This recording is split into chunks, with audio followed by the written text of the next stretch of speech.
The silent manor পর্ব ৫। খুনের কথাটি শুনে আমজাদ বিস্মিত হয়ে গেল। দৃষ্টি এদিক সেদিক করল। তখন তার ম্যানেজার উপস্থিত হয়। সে আমজাদের গা ঘেঁষে বলল, ঘটনাটি আমি আগে জানতে পেরেছি, কিন্তু আপনি গ্রামের বাইরে থাকায় জানাইনি। আমজাদ আহিরকে লক্ষ্য করে সম্মানের সাথে বলল, আপনি ভেতরে চলুন। আহির সহ সকলে ভেতরে গেল। রাফিদ এবং মীর দুজনে ঘরের সামনে দাঁড়িয়ে আছে। ওরা নিজেদের মধ্যে চোখে চোখে কথা বলল। বিষয়টি আহির লক্ষ্য করে। এরপর রাফিদ এবং মীর দুজনেই ঘরের ভেতরে প্রবেশ করে। গত ৩ দিন আগে ডিটেকটিভ আহির মির্জার কাছে সংবাদ পৌঁছে আলিমনগরে একটি অনাকাঙ্ক্ষিত খুন হয়েছে। সে তখন থেকেই হকচকিত হয়ে আছে। এরপর মন স্থির করে সে আলিমনগর যাবে। আলিমনগর এসে পৌঁছেছে সেই সকালে। সকাল থেকে এখন পর্যন্ত শুধু একে ওকে জিজ্ঞাসাবাদ করেছে। তখন এক বয়স্ক লোক সংবাদ দেয়, যে খুন হয়েছে তিনি আমজাদ চৌধুরীর একটি কারখানায় কাজ করে। আলিমনগরে তাঁতের শাড়ি তৈরি করা একটি কারখানা আছে। সেখানে প্রায় ১০০ জন শ্রমিক কাজ করেন।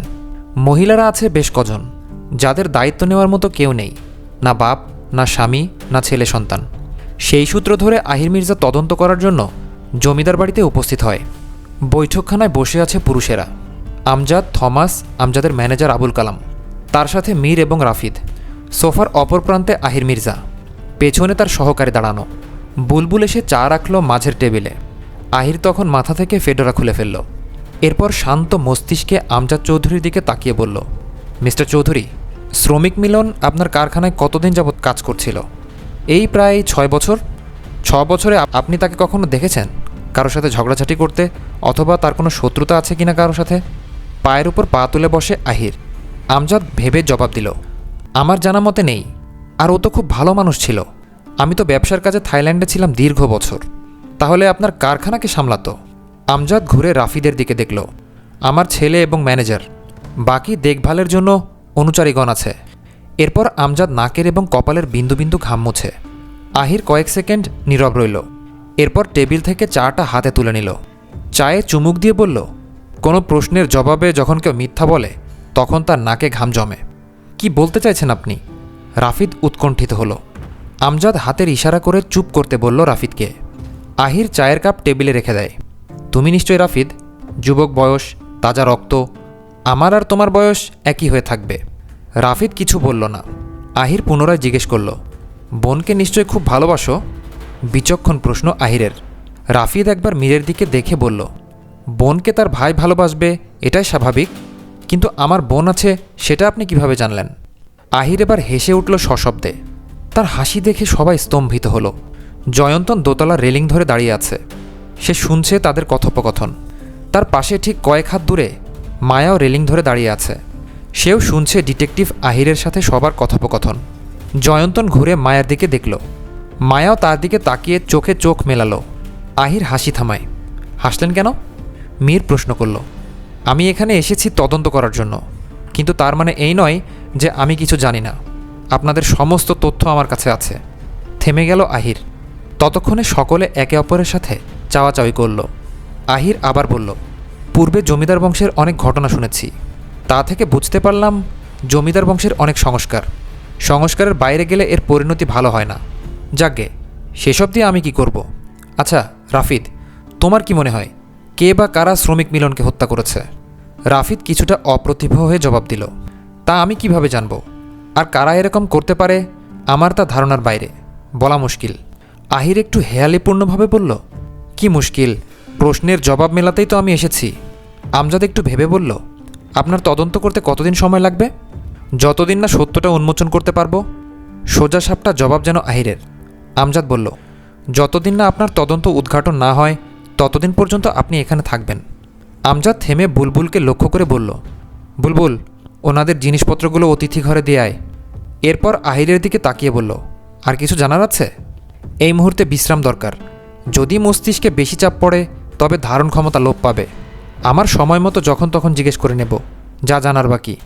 এখন যাই। বলে উঠে দোতলার দিকে যেতেই থমকে দাঁড়ায়। ঘুরে তাকালো মীরের দিকে। তাকে জিজ্ঞেস করল, তুমি কে? আমি মীর জাফান শন, এখানে বেড়াতে এসেছি। আহির চলে যায় অতিথি ঘরে, সাথে তার সহকারী।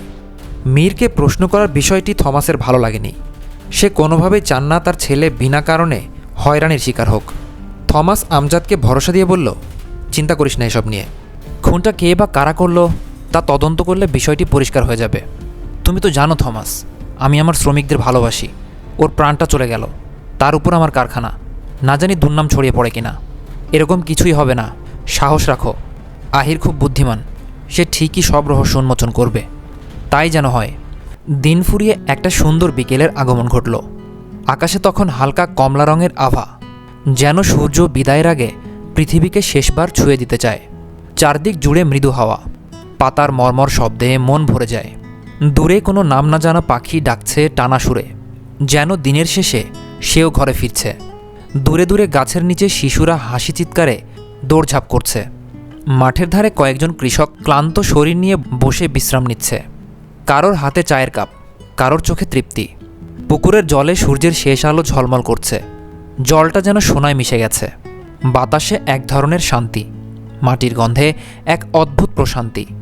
সব মিলিয়ে বিকেলটা এমন যে মনে হয় পৃথিবী যেন এক টুকরো থেমে গেছে, শুধু নিঃশব্দে বলছে আজকের দিনটা সত্যি সুন্দর।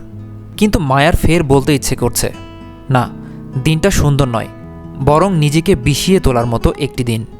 মায়া বাড়ির বাগানে বসে আছে। সকালে হঠাৎ তার বিয়ের আলোচনা করেছে সকলে। সবার অভিব্যক্তি দেখে তখন বোঝা গিয়েছিল সবাই রাজি। আর মীর যেন একটু বেশি খুশি। কিন্তু মায়া এখন বিয়ের জন্য প্রস্তুত নয়। তার থেকেও বড় বিষয়, সে মীরকে ভালোবেসে ফেলেছে, কিন্তু এটা কাউকে বলতেও পারছে না। মীর বোধহয় তাকে ভালোবাসে না, সেটাও মায়া বুঝতে পারছে। সে বড্ড বিষণ্ণ হলো। একটা মৃদু বাতাস আসে, তার চুল উড়িয়ে দিল। দূর থেকে পায়ের শব্দ এলো, হয়তো তৃষ্ণা আসছে ডাকতে। কিন্তু মায়া উঠল না। বাগানের নিস্তব্ধতার ভেতর সে নিজের সঙ্গে কথা বলছিল, নিজের ভবিষ্যতের সঙ্গে এক অদৃশ্য লড়াই করছিল। মায়ার পাশের চেয়ারে এসে বসে মীর। মীরের পরনে পাঞ্জাবি, সাদা পাঞ্জাবিতে মীরকে খুব সুদর্শন দেখায়। এটা বলেছে শালুক। তার উপর একটা শাল পেঁচিয়ে রেখেছে। দিনের শেষ প্রহরে শৈত্যপ্রবাহ ধীরে ধীরে বেড়ে যায়। মায়া মিষ্টি রঙের একটা থ্রি পিস পরেছে, গলায় পেঁচানো ওড়না, সুতি কাপড়ের থ্রি পিস। কোনো শীতের পোশাক নেই পরনে। মীর তখন নিজের গায়ের শালটা খুলে মায়ার পেছন থেকে জড়িয়ে দেয়। মায়া আকস্মিক অবাক হলো। এতক্ষণ তার পাশে মীর ছিল, সে খেয়াল করেনি। মায়া মুখ ফিরিয়ে নিল। মীর আবিষ্ট কণ্ঠে বলল, বিয়ের কোণে রাগ করে আছে দেখছি।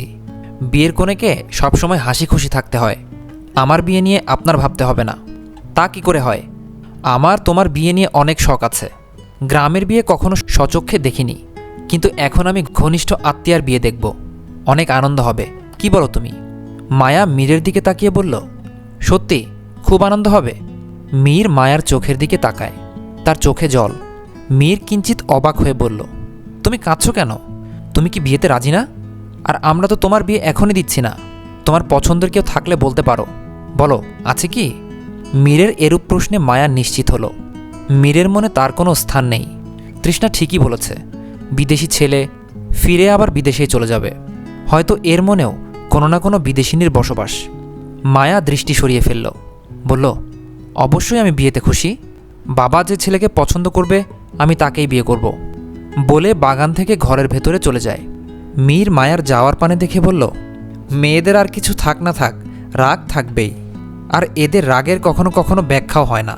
ব্যাখ্যা থাকলেও বলতে চায় না। অদ্ভুত, খুবই অদ্ভুত। মীরের কাছে উপস্থিত হয় আহির। মীর তাকালো আহিরের দিকে। আহির গাঢ় খয়েরি রঙের শার্ট পরা, সাথে অ্যাশ রঙের প্যান্ট। সে পুনরায় পায়চারি করতে করতে বলল, দুনিয়াটা বড়ই বিচিত্রময়। আমরা মানুষকে চিনতে পারি না। কখনো কখনো তাকে চিনেও না চেনার ভান করি। কখনো প্রিয় মানুষটি চোখের সামনে আমাদের ভালোবাসা পাওয়ার জন্য ছটফট করে, কিন্তু আমরা তাকে মূল্যায়ন করি না। আর যখন সে মানুষটা আমাদের থেকে অনেক দূরে চলে যায়, তখন আমরা আর্তচিৎকার করি, কিন্তু মানুষটি আর ফিরে আসে না। মীর দাঁড়িয়ে বলল, এসব আমাকে শোনাচ্ছেন কেন? তুই আমাকে তুই বলে সম্বোধন কর, আমরা তো পাশাপাশি বয়সের। মীর মসৃণ হেসে বলল, হঠাৎ করে তুইটা আসবে না, তবে কোনো এক পরিস্থিতিতে চলে আসবে তুই ডাকটি। আমি সেই পরিস্থিতির জন্য অপেক্ষা করছি। বলে হাসে আহির। মীর ও আহির দুজন বাড়ির চৌকাঠ পেরিয়ে সরু পথ ধরে হাঁটতে লাগলো। মীর একটা সিগারেট ধরালো। সিগারেট খেলে ক্ষতি হয়, আহির বলল। মীর সিগারেট ফুঁকে বলল, ক্ষতি হবে জেনেও জীবনে ঝুঁকি নেই আমরা, হয় শখের জন্য নয় সুখের জন্য। আহির গভীর শ্বাস ফেলে বলল, শেষমেশ শখও পূরণ হয় না, সুখেরও দেখা মেলে না, কিন্তু হৃদয় দিব্যি পুড়ে যায়। প্রতিদিন সিগারেট খাও? না, মাঝে মধ্যে। মীর সিগারেট ফেলে দেয়। আহিরের দিকে তাকিয়ে নীরব বিভ্রান্তি নিয়ে বলল, আপনি সত্যি ডিটেকটিভ তো? আহির ঘুরিয়ে প্রশ্ন করে, তুমি সত্যিকারের ডিটেকটিভ নও তো? মীর হেসে উঠল, সাথে আহিরও। আহির থেমে বলে, তুমি যেভাবে জিজ্ঞেস করলে আমার এটাই মনে হলো। শালুক নিজ ঘরে বসে আছেন। আমজাদ ইজি চেয়ারে বসে আছে। বিষণ্ণতার ছোঁয়া তার মুখে। শালুক তার পেছনে গিয়ে দাঁড়ালো। মাথার কাপড় টেনে বেশ নতজানু হয়ে বলল, আপনার কারখানায় অনাকাঙ্ক্ষিতভাবে একজন খুন হয়েছে। এটি নিয়ে আপনি চিন্তিত, আমি বুঝতে পারছি। এটুকু বলে থামে শালুক। আমজাদ নিরুত্তর। শালুক আমজাদের সম্মুখীন হয়ে পুনরায় বলল, শুনেছি সকালে মা মায়ার বিয়ে নিয়ে কথা বলছিল। আপনি কি এখনই ওর বিয়ে দিতে চাচ্ছেন? হ্যাঁ, চারদিকে যা হচ্ছে তাতে বিয়েটা এখনই সেরে ফেলা ভালো। ও বরাবরই চঞ্চল। সুপাত্রের হাতে তুলে দিয়ে দূরে পাঠিয়ে দিলে একটু শান্তি পাবো এই ভেবে যে কোনো হয়রানি আতঙ্ক ওকে আর ছুঁতে পারবে না। শালুক বলল, কিন্তু বাড়িতে যে গোয়েন্দা আছে। গোয়েন্দার কাজ করবে। এমন সময় একজন গোয়েন্দা বাড়িতে থাকা খুবই ভালো। আর মিলনের খুনের রহস্যটাও বের হবে। আচ্ছা, আপনার কি মনে হয় ওকে কে মারতে পারে, আর কি কারণে? বুঝতে পারছি না। ও তো শান্তশিষ্ট ছিল, তবে এরকম কে করলো জানি না। হবে হয়তো কোনো কারণ ছাড়া তো কিছু হয় না। শালুক নিশ্চুপ থেকে বলল, আমি যাই, সন্ধ্যা হয়েছে, অতিথিদের জন্য কিছু তৈরি করতে হবে। বলে যেতেই আমজাদ সুরেলা কণ্ঠে ডাকল শালুককে, গিন্নি, একখান কথা শুনে যাও। শালুক হঠাৎ থ হয়ে দাঁড়িয়ে পড়ল। লজ্জায় পড়ল যেন সে। আমজাদ বসা থেকে উঠে দাঁড়ালো। শালুকের দিকে এগিয়ে তাকে নিজের দিকে ঘুরিয়ে নিল। কি করছেন আপনি? এই বয়সে এসেও আপনার রসিকতা যায়নি? আমজাদ মৃদু হাসল। শোনো গিন্নি, নিজের স্ত্রীর সাথে এরকম নিস্তব্ধ সন্ধ্যায় যদি একটু ভাব করা যায়, তবে এটা কিন্তু সুন্নতের কাতারে পড়বে প্রথমত। দ্বিতীয়ত, নিজের স্ত্রীকে বুকে টেনে নিলে হৃদস্পন্দন বেড়ে যায়, ফলে রক্ত সঞ্চালন বেড়ে যায়, মন সতেজ থাকে। আসো দেখি, বুকে আসো। শালুক আমজাদকে দূরে সরিয়ে দিয়ে বলল, আপনার বয়স হয়েছে সংখ্যায়, মনের বয়স এখনও 30। আমি যাই, কাজ আছে। বলে শালুক ঘরের বাইরে বের হয়। আমজাদ তখন বলল, গিন্নি, দূরে ঠেলে দিলে? তুমি জানো না তোমায় কতটা ভালোবাসি। তুমি যদি আমার হৃদয়টা চাইতে, আমি বিনা দ্বিধায় দিয়ে দিতাম। টাকার বিনিময়ে নয়, শুধু একটু ভালোবাসার বিনিময়ে। শালুক মুখে কাপড় দিয়ে চাপা স্বরে হেসে চলে যায়। অন্যদিকে আমজাদ হাসল। আমজাদ বরাবরই জ্ঞানী একজন মানুষ। তিনি কখনোই চান না তার জন্য কেউ কষ্ট পাক, চিন্তা করুক। কেউ না কেউ আমাদের জন্য অপেক্ষা করবে, তার সাথে একটু ভালোভাবে হেসে কথা বলবে। এটা অনেকেই চায়। তার মধ্যে একটু বেশি চায় যেন নিজের স্ত্রী। একজন বিবাহিত নারী যদি নিজের স্বামীর কাছে অভাব অনুভব করে, তবে গোটা দুনিয়াটাই তার কাছে শূন্য মনে হবে। একজন বিশ্বস্ত জীবনসঙ্গী পাওয়া ভাগ্যের ব্যাপার, সবাই পায় না। কখনো কেউ পেয়েও হারিয়ে ফেলে। তখন আমজাদের গোমড়া মুখ দেখে রীতিমতো শালুকও চুপসে যায়। যা বুঝতে পারে আমজাদ, তার ভালো লাগেনি শালুকের গোমড়া মুখ। তাই সে নিজের স্ত্রী, নিজের সন্তান আর জননীর মুখে একটু হাসি ফোটানোর চেষ্টা করল। কোনো স্বামী যদি ঘুম থেকে উঠে নিজের স্ত্রীর কপালে চুমু খেয়ে বলে, আজকে সারাদিনটা আমার ভালো কাটবে, কেননা ঘুম থেকে উঠেই যে সর্বপ্রথম তোমার মুখ দেখেছি, বিশ্বাস করুন, এতে স্বামীর দিনটা ভালো যাক বা না যাক, কিন্তু একজন স্ত্রীর সারাটা দিন ভালো কাটে। সন্ধ্যা হয়ে এলো। আহির এবং মীর হাঁটতে হাঁটতে অনেকটা দূরে চলে যায়। একটা টং দোকানের সামনে দুজন বসে। কিছু লোক চা খাচ্ছে। মীর 2 কাপ চা চাইল। দোকানি চা বানিয়ে দেয়। 2 কাপ রং চা। আহির চায়ে চুমুক দিল। মীর বলল, আপনি বিয়ে করেছেন? না। কেন? ভালোবাসিনি কাউকে কখনো। তাহলে পারিবারিকভাবে বিয়েটা করে নেন। বিয়ে না করলে তো জীবনটা অসম্পূর্ণ থেকে যাবে। এত টাকা পয়সা খ্যাতি দিয়ে কি হবে? আহির হাসে। তার হাসিতে লুকিয়ে রহস্য। মনের মতো মেয়ে পেলে ভেবে দেখব। এই গ্রামে অনেক মেয়ে আছে, কাউকে পছন্দ হলে বলবেন, আমি ঘটক পাঠাবো। বলা শেষে দুজনেই হাসে। চা শেষ করল। মীর দোকানিকে টাকা পরিশোধ করল। এরপর তারা বাড়ির উদ্দেশ্যে রওনা হয়। মীর তাড়া দিল, দ্রুত যেতে হবে। একটা বাহন হলে ভালো হতো। বলে আশেপাশে তাকালো মীর। কোথায় যাবে? আমি আর রাফিদ একটু বের হব, দরকারি কাজে, আপনাকে পরে বলবো। এরপর একটি ঘোড়াগাড়ি চোখে পড়ে। জমিদার বাড়ির রাস্তার দিকেই যাচ্ছে। মীর দাঁড় করিয়ে নেয়। সারথি বলল, সাহেব, একজন মাইয়া মানুষ আছে, ওর মধ্যে আপনাদের নিলে ওর অসুবিধা হইতে পারে। মীর জানে এখানে মেয়েদের অনেক মূল্যায়ন করা হয়। মেয়েটির অসম্মান হলে তার দায় আমজাদ চৌধুরীকেই নিতে হবে। মীর সারথিকে যেতে বলতে চাইল, কিন্তু আহির আটকে বলল, তাড়া আছে, যেতে হবে। ওর কোনো অসুবিধে হবে না বলে মীরের হাত ধরে ঘোড়ার গাড়িতে উঠে বসে দুজনে। সারথি তার পথ চলতে থাকে। আহির ভেতরে বসা, মীর সামনের দিকে। একটি হারিকেন জ্বলছে। আহির দৃষ্টি সংযত রাখল কিছুক্ষণ। এরপর হঠাৎ করে তার সামনে বসা মেয়েটির দিকে দৃষ্টি পড়ে। হারিকেনের আলোয় সোনালি নাক এবং ঠোঁট দেখা যাচ্ছে ওর। মাথায় ওড়না টেনে দেওয়া মেয়েটির, নাক অবধি ঝুলছে ওড়নার খণ্ড, হাতে ওষুধ জাতীয় কিছু। এখানকার সাধারণ মেয়েরা এভাবেই চলাফেরা করে। মেয়েটি সংকুচিত হয়ে হাত পা এক করে রাখল। তা দেখে আহির বলল, ভয় পাবেন না, আপনার কোনো ক্ষতি আমরা করব না। জমিদার বাড়ির সামনে পৌঁছে যায় তারা। মীর এবং আহির নেমে দাঁড়ায়। আহির সারথির পাওনা বুঝিয়ে দেয়। সেই সাথে জিজ্ঞেস করল, মেয়েটি কোথায় নামবে? সামনের 2টা মোড়ের পরেই। আচ্ছা, সাবধানে নিয়ে যেও। ওর পাওনাও কিন্তু তোমাকে দিয়েছি। মেয়ে মানুষ, ওর সাথে আবার কোনো কথা বলো না। সারথি চলে যায়। আহির দেখল মেয়েটি মাথা উঁচু করে ওড়নার আড়াল থেকে তাদের দিকে তাকিয়ে আছে। মীরের ঘরটা খোলা। মায়া একবার এসে উকি দিয়ে দেখেছে মীর নেই। তখনই দেখে মীর আসছে তার ঘরের দিকে। মায়া সরে যায়। মীর তার ঘরে প্রবেশ করে দরজাটা লাগিয়ে দেয়। মায়া জানালার ফাঁক দিয়ে দেখল মীর কিছু লিখছে, বেশ মনোযোগ দিয়ে। লেখাটা শেষ করে নিজেই একবার পড়ল, সাথে একরাশ নিঃশব্দ হাসি। নিশ্চয়ই চিরকুট। মায়ার কাছে তখন শেফালি উপস্থিত হয়। মায়া ইশারায় শেফালিকে চুপ থাকতে বলে। মীর চিরকুটটি পাঞ্জাবির পকেটে রাখল। এরপর ঘর থেকে বের হয়ে রাফিদের ঘরের দিকে হাঁটতে লাগল। মায়া ও শেফালি আড়ালে লুকিয়ে পড়ে। এরপর দুজনে কৌশলে মীরকে অনুসরণ করে। মীর রাফিদের ঘরে চলে গেল। রাফিদ ঘরে বসে কিছু কাগজপত্র নিয়ে ঘাটাঘাটি করছিল। মীর তার ঘরে প্রবেশ করে। দরজা পুরোপুরি লাগায়নি, হাট করে খোলা। মায়া সাহস করে রাফিদের ঘরে ঢুকতে পারল না। কিন্তু মীর কি লিখেছে এটা যে তার জানতে হবে, কিন্তু কিভাবে? মায়ার তখন চট করে বুদ্ধি চলে আসলো। শেফালিকে মায়া বলল, তুই ভাইয়ার ঘরে যা, ঘর মোছার কথা বলে ঘর মুছতে শুরু করবি, আর তারা কি বলে শুনবি। শেফালি বলল, যদি ভাইয়াই বুঝতে পাইরা আমারে কিছু কয়, বললে শুনবি। বলে মায়া শেফালিকে ধাক্কা দিয়ে রাফিদের ঘরে পাঠিয়ে দেয়। রাফিদ এবং মীরের মাঝে হঠাৎ শেফালি উপস্থিত হওয়ায় তারা কিছুটা স্তম্ভিত হয়। রাফিদ কিছু বলার আগে শেফালি হাসতে হাসতে বলল, দাদাবাবু, ছোট্ট মালকিন কইছে আপনার ঘরে নাকি ময়লা পড়ছে, তাই আমারে মুছতে পাঠাইছে। বলা শেষে নিচে বসে নিজের ওড়না দিয়ে ঘর মোছা শুরু করে। রাফিদ কিছু বলতে চাইলে মীর বাধা দিয়ে বলল, বারান্দায় চল। রাফিদকে নিয়ে মীর বলল, আমি মোহিনীর জন্য একটা চিঠি লিখেছি, চল দিয়ে আসি। কিন্তু রাফিদ নাকচ করল। মীর তখন বেশ জোরাজুরি করল রাফিদকে। এরপর রাফিদ মোহিনীদের বাড়ির উদ্দেশ্যে যেতে রাজি হয়। ব্যর্থ শেফালি। তারা কথা বলার জন্য বারান্দায় গেলে শেফালি ঠিক করে কিছু শুনতে পায়নি কি বলেছে তারা, শুধু দেখেছে মীর রাফিদকে জোরাজুরি করেছে। এরপর রাফিদ ও মীর ঘর থেকে বেরিয়ে যায়।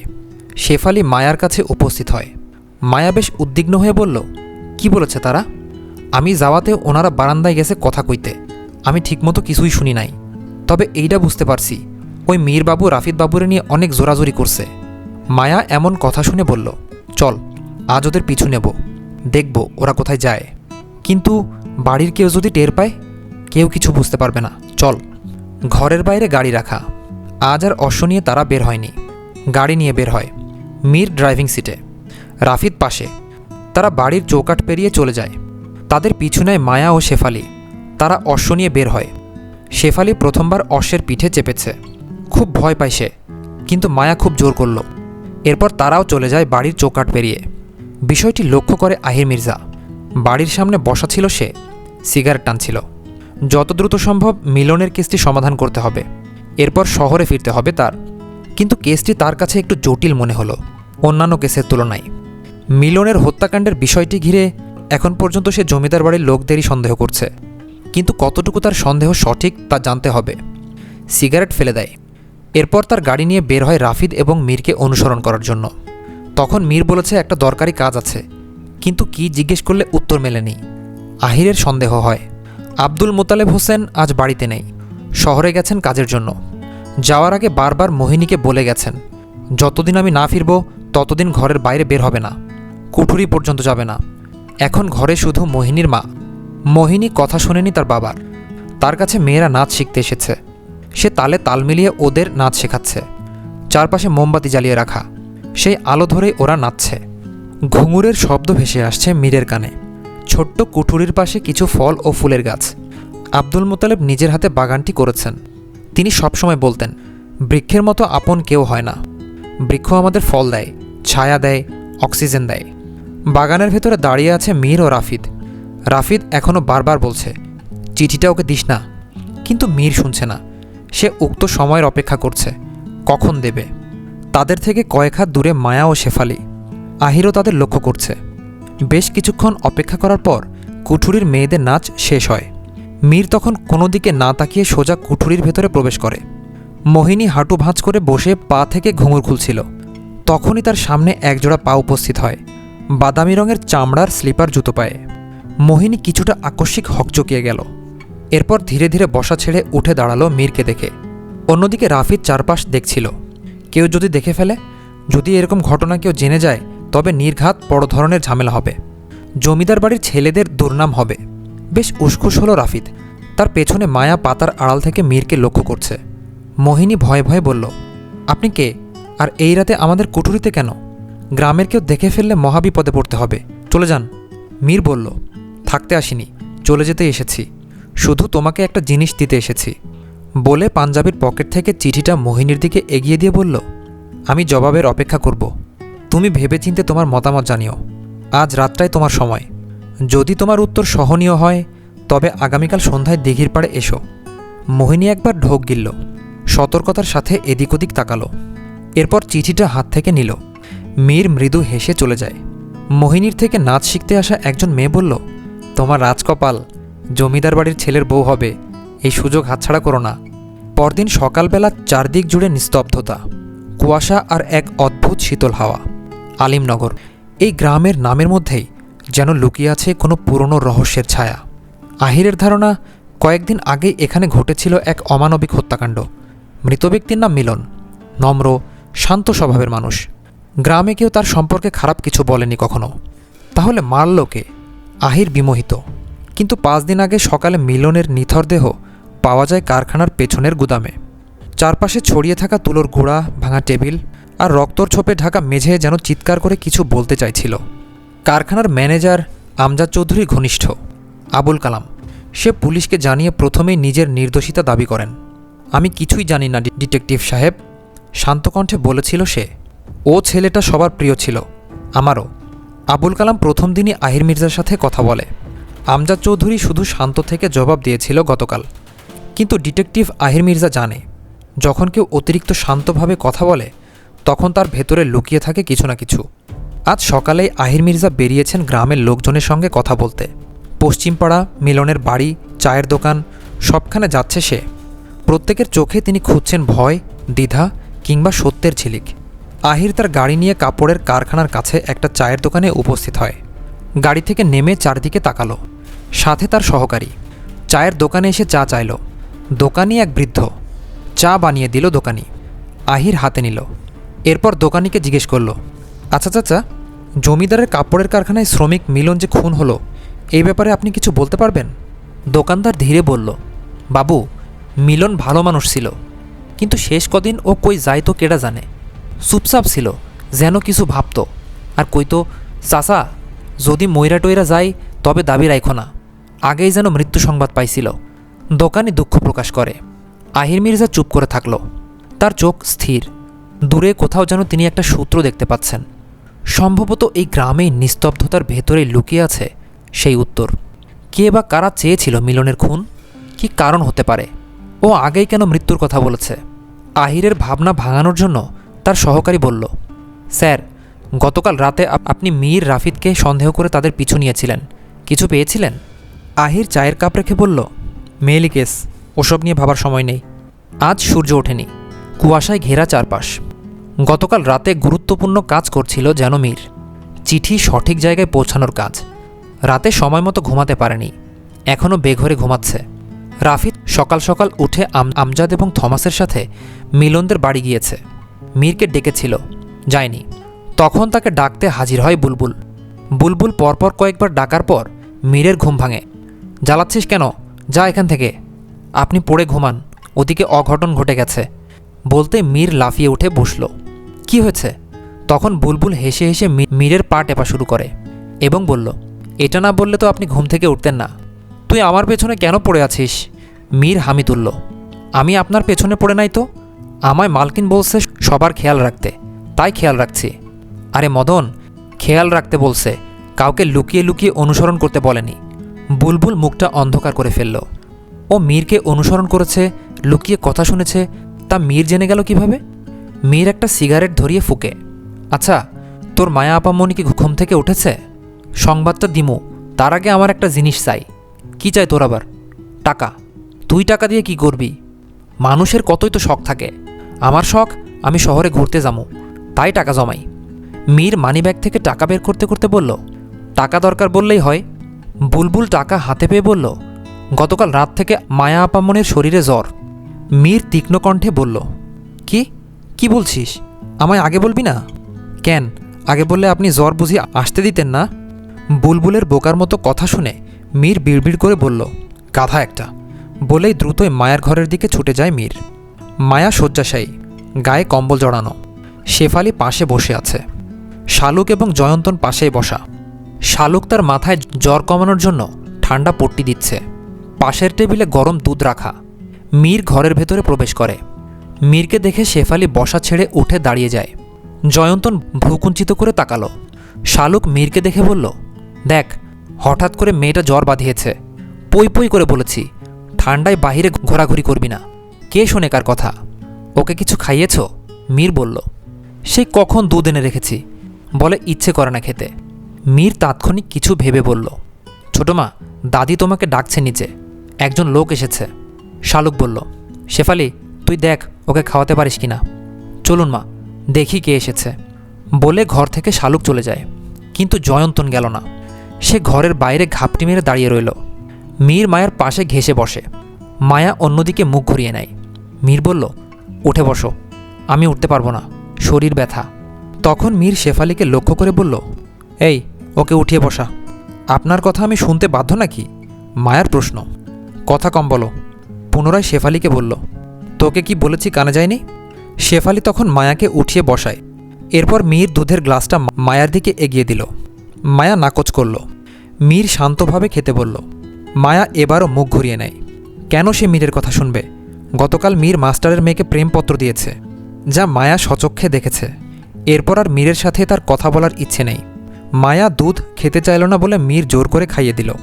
শেফালি তখন বলল, এইভাবে সাইপা ধরেন না, আপায় অসুস্থ। চুপ ছোকরি। জয়ন্তন ঘরের বাইরে থেকে এতক্ষণ সমস্ত কিছু দেখল। এরপর সে স্থান ত্যাগ করে।